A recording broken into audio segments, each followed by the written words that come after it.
இங்க இந்த பொண்ணு அவ பேரண்ட்ஸ் கிட்ட எனக்கு பசங்க மேல விருப்பமே இல்ல, பொண்ணுங்களை தான் பிடிச்சிருக்கு சொல்றா. இதை கேட்ட அவ பேரண்ட்ஸோ பொண்ணு வழி மாறி போயிட போறா சொல்லிட்டு ரொம்ப ஃபோர்ஸ் பண்ணி ஒரு பையனுக்கு கல்யாணம் பண்ணி வச்சிடறாங்க. இந்த பொண்ணை ஃபர்ஸ்ட் எய்ட் ரூம்லயே வச்சு பூட்டிடுறாங்க. சோ இதனால இந்த பொண்ணு தினம் அவ புருஷனால பாலியல் ரீதியா கொடுமைப்படுத்தப்படுறா.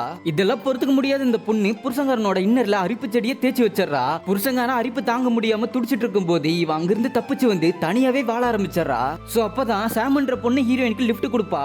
அவளுமே தன்ன மாதிரி ஃபீலிங்ஸ் உள்ள பொண்ணு தான் தெரிஞ்சுக்கிட்டு ரெண்டு பேருமே லவ் பண்ண ஆரம்பிச்சிடறாங்க.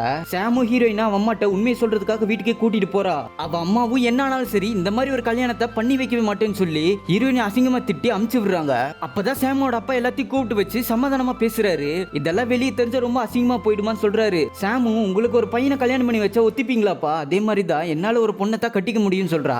அவ அப்பவுமே சரிம்மா நான் உன்னோட வழிக்கே வரேன், இன்னையில இருந்து ஒரு வருஷம் ரெண்டு பேர் பிரிஞ்சிருங்க, அதுக்கப்புறமா உங்களுக்கு ஒருத்தர் மேல ஒருத்தருக்கு லவ் இருந்துச்சுன்னா நீங்க கல்யாணம் பண்ணிக்கோங்க, சப்போஸ் உங்களுக்கு இன்ட்ரெஸ்ட் போயிடுச்சுன்னா நான் சொல்ற மாதிரி ஒரு பையனை தான் கட்டிக்கணும்னு சொல்றாரு. இப்ப ரெண்டு பேருமே டீலுக்கு ஓகே சொல்லிடுறாங்க. அப்படியே ஒரு வருஷம் கழிச்சு பார்த்தா ரெண்டு பேரும் ஒன்னா சேர்ந்து இவங்களுக்கு கல்யாணமே ஆகிடுது.